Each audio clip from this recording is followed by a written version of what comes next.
नमस्कार मित्रमैत्रिणींनो. Polity सिरीजच्या next व्हिडिओमध्ये मी उज्ज्वला वाखुरे तुमचं सगळ्यांचं स्वागत करते रिलायबल स्पर्धा परीक्षा केंद्राच्या यूट्यूब प्लॅटफॉर्मवरती.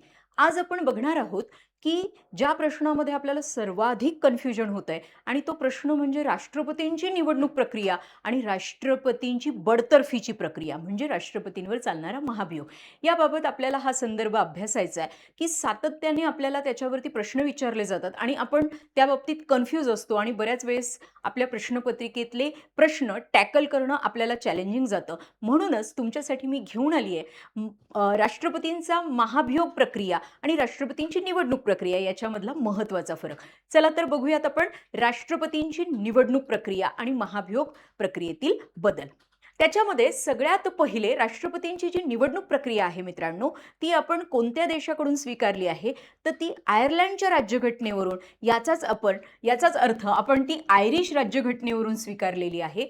राष्ट्रपतींवरील महाभियोग ही प्रक्रिया आपण अमेरिकेच्या राज्यघटनेवरून स्वीकारली आहे. या दोनही तरतुदी महत्त्वाच्या आहेत, लक्षात ठेवायच्या आहेत की राष्ट्रपतींची निवडणूक प्रक्रिया आपण आयर्लंडच्या राज्यघटनेवरून स्वीकारली आहे, तर राष्ट्रपतींवरील महाभियोग आपण अमेरिकेच्या राज्यघटनेवरून स्वीकृत केलेली आहे. कोणत्या कलमानुसार राष्ट्रपती पदाची निवडणूक पार पाडली जाते तर मित्रांनो, कलम 54 नुसार राष्ट्रपतींची निवडणूक पद्धत आपल्याला दिलेली आहे, निवडणूक प्रक्रिया दिलेली आहे. तर राष्ट्रपतींची बडतर्फीची प्रक्रिया ही आपल्याला कलम 61 मध्ये भारतीय राज्यघटनेमध्ये नमूद केलेली दिसते. त्यानंतर संचलन कोण करत आहे की कोण चालवतं ही प्रक्रिया, कोण संचलित करत आहे ही प्रक्रिया, तर राष्ट्रपतींची निवडणूक प्रक्रिया ही केंद्रीय निवडणूक आयोगाकडून आपल्याला संचलित होताना दिसते. ती निवडणूक केंद्रीय निवडणूक आयोग कंडक्ट करत असतं. तर राष्ट्रपतींवरील महाभियोग प्रक्रिया ही भारताच्या संसदेमध्ये चालवली जाते मित्रांनो. हा संदर्भ लक्षात ठेवायचा आहे. त्यानंतर सगळ्यात जास्त विचारला जाणारा प्रश्न आणि आपल्याला कन्फ्यूज होणारा जो प्रश्न आहे तो म्हणजे मतदानाचा अधिकार कोणत्या सदस्यांना दिला गेलेला आहे. मतदानाचा अधिकार जर राष्ट्रपतींची निवडणूक असेल तर मतदानाचा अधिकार लोकसभा, राज्यसभा व घटक राज्यांच्या सभेमधील केवळ निर्वाचित सदस्यांना हा मतदानाचा अधिकार दिलाय. निर्वाचित म्हणजे निवडून आलेले, मग ते निवडून प्रत्यक्ष निवडणुकीने येऊ द्या किंवा अप्रत्यक्ष निवडणूक पद्धतीने ते सदस्य त्या पदावर आले असतील, पण निवडणुकीद्वारेच म्हणजेच निर्वाचित सदस्य राष्ट्रपतींच्या निवडणुकीमध्ये मतदान करू शकतात. तर राष्ट्रपतींच्या महाभियोग प्रक्रियेमध्ये कोण मतदान करू शकतात त्याचा संदर्भ लक्षात घेऊयात. राष्ट्रपतींच्या महाभियोग प्रक्रियेमध्ये केवळ संसदेचे सदस्य सहभागी होऊ शकतात, ज्याच्यामध्ये लोकसभा आणि राज्यसभा यांचे निर्वाचित आणि नामनिर्देशित सदस्य म्हणजे सगळे सदस्य या महाभियोग प्रक्रियेमध्ये सहभागी होऊ शकतात. सगळे सदस्य म्हणजे संसदेचे निर्वाचित आणि नामनिर्देशित, म्हणजे संसदेची 2 सभागृह लोकसभा आणि राज्यसभा, त्याच्यातले सगळे सदस्य हे राष्ट्रपतींच्या महाभियोग प्रक्रियेमध्ये मतदान करताना दिसत आहेत. पुढे आपल्याला जो मुद्दा बघायचा आहे तो म्हणजे यामध्ये कोण मतदान करू शकत नाही. हा पण एक मुद्दा खूप महत्त्वाचा आहे जो एक्झाममध्ये सातत्याने ऑप्शनमध्ये आपल्याला दिसतोय. तो म्हणजे राष्ट्रपतींच्या निवडणुकीमध्ये कोण मतदान करू शकत नाहीये तर राष्ट्रपतींच्या निवडणुकीमध्ये नामनिर्देशित सदस्य तसेच विधान परिषदेतील सदस्य यांना मतदानाचा अधिकार नसतो. तर राष्ट्रपतींच्या महाभियोग प्रक्रियेमध्ये घटक राज्यांच्या विधानसभा तसेच घटक राज्यातल्या विधान परिषद सदस्यांना या दोघांनाही महाभियोग प्रक्रियेमध्ये मतदान करण्याचा अधिकार नाही. हा पार्ट खूप इम्पॉर्टंट आहे, हा व्यवस्थित लक्षात ठेवायचा आहे. त्यानंतर घटना दुरुस्ती कोणती झालेली आहे याच्यामध्ये हा पण एक संदर्भ आपण लक्षात घेणार आहोत. 17वी एक घटना दुरुस्ती झाली होती मित्रांनो, ज्याच्यानुसार आपल्या दिल्ली आणि पुदुच्चेरी या 2 केंद्रशासित प्रदेशातल्या विधानसभांना राष्ट्रपतींच्या निवडणूक प्रक्रियेमध्ये मतदान करण्याचा अधिकार दिला गेला होता.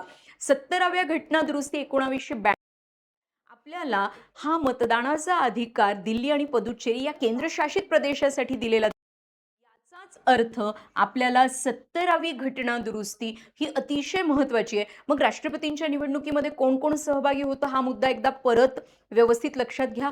राष्ट्रपतींच्या निवडणुकीमध्ये लोकसभा, राज्यसभा, घटक राज्यातल्या म्हणजे 28 घटक राज्यातल्या विधानसभा आणि दिल्ली आणि पुदुच्चेरी या 2 केंद्रशासित प्रदेशांच्या विधानसभांचे निर्वाचित सदस्य हे मतदान करताना आपल्याला दिसतायत. हा पॉइंट आपल्यासाठी महत्त्वाचा. त्यानंतर राष्ट्रपतींची महाभियोग प्रक्रिया असेल तर केंद्रशासित प्रदेशांच्या विधानसभा सदस्यांना काही अधिकार दिलेत का? तर अजिबात नाही.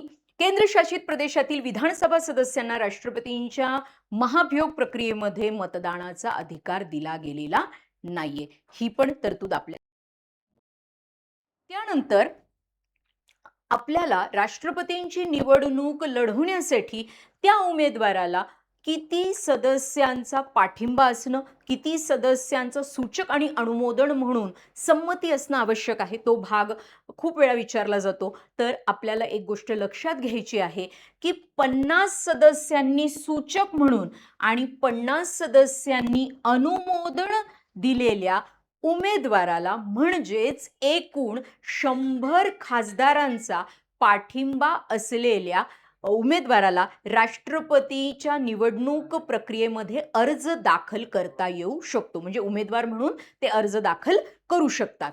तर खासदारांचा राष्ट्रपतींच्या उमेदवाराला, राष्ट्रपती पदाच्या उमेदवाराला पाठिंबा असणं गरजेचं आहे.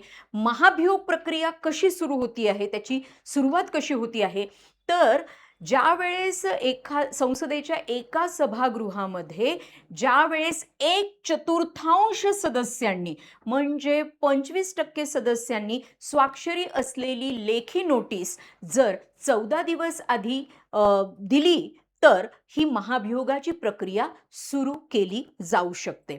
त्यानंतर आपल्याकडे जर विवाद झाला आहे, राष्ट्रपती पदाच्या निवडणुकी संदर्भात कुठलाही विवाद असेल तर राष्ट्रपतींच्या निवडणुकी संबंधातला जो विवाद आहे तो केवळ आणि केवळ सर्वोच्च न्यायालयात सोडवला जातो. मित्रांनो, हा पण एक खूप महत्त्वाचा मुद्दा आहे.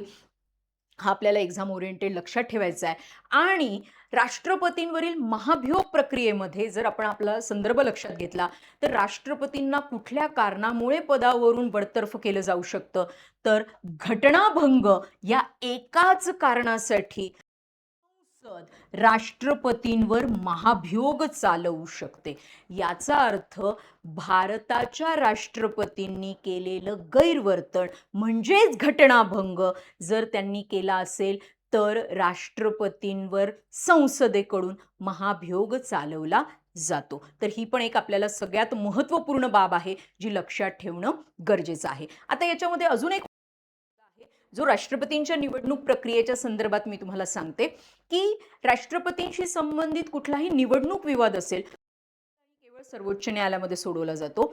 पण सर्वोच्च न्यायालयाने जर राष्ट्रपतींची निवडणूक अवैध ठरवली तर राष्ट्रपती म्हणून त्या व्यक्तीने त्या पदावर असलेले जे अधिकार आणि कार्य वापरलेले असतात, जे निर्णय घेतलेले असतात, ते त्यांची निवडणूक प्रक्रिया रद्द झाल्यानंतर सुद्धा विधिग्राह्य राहतात, म्हणजे लीगल राहतात. याचा संदर्भ तुम्हाला थोडंसं स्पष्ट करून सांगते की सर्वोच्च न्यायालयाने एखाद्या राष्ट्रपती पदाच्या उमेदवाराची निवडणूक अवैध ठरवली असेल तर राष्ट्रपती म्हणून त्यांनी जेवढा काही काळ कार्य केलेलं आहे, त्यांनी जेवढा काही एखाद्या विधेयकाला संमती दिलेली आहे, एखाद्या विधेयकावर स्वाक्षरी करून त्याचं कायद्यात रूपांतर केलेलं आहे, एखादी संयुक्त बैठक बोलवली आहे, ज्या विधेयकाच्या बाबतीमध्ये त्यांनी सर्वोच्च न्यायालयाचा सल्ला घेतलेला आहे, तर ह्या सगळ्या ज्या त्यांनी कृती केलेल्या आहेत तर त्या सर्वोच्च न्यायालयाने त्यांची निवडणूक अवैध ठरवल्यानंतर सुद्धा विधिग्राह्य राहत आहेत, म्हणजे लीगल राहत आहेत, म्हणजे त्या पुढे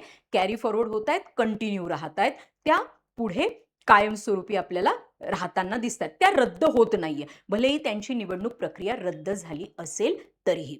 तर मित्रांनो, आजच्या व्हिडिओमध्ये आपण राष्ट्रपतींची निवडणूक प्रक्रिया आणि राष्ट्रपतींवरील महाभियोग प्रक्रिया या संदर्भात अत्यंत महत्त्वाचे मुद्दे जे परीक्षाभिमुख येणाऱ्या परीक्षांच्या दृष्टिकोनातून बघितलेले आहेत. आगामी व्हिडिओमध्ये असंच महत्त्वाचं कंटेंट घेऊन मी उद्याच्या व्हिडिओमध्ये तुम्हाला भेटणार आहे. तोपर्यंत थँक्यू.